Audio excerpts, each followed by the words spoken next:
Okay, this is chapter 2, exercise number 75, and I'm going to read the problem and then I'm going to describe how I approach the problem.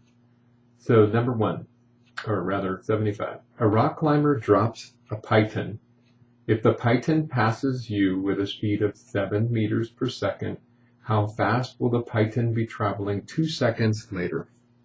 So the idea is you are climbing. You're a mountain climber. You're climbing up a mountain, and you have this kind of a special kind of a claw hammer called a piton. And there's somebody above you, and as they're climbing, they drop their piton.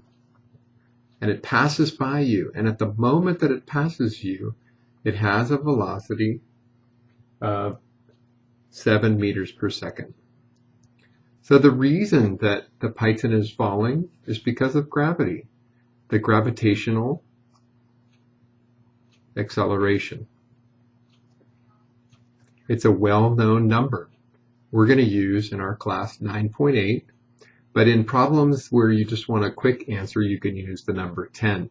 So for today's problem, we're actually just going to use 10 meters per second, which is every second it changes by 10 meters per second. We abbreviate that 10 meters per second squared. So after the piton passes you by, it's going to continue accelerating because of gravity. 1 second later, it'll be traveling. So 1 second later, it will gain 10 meters per second. So the speed will be increased to about 17 meters per second. And that means 2 seconds later, it's fallen way down here.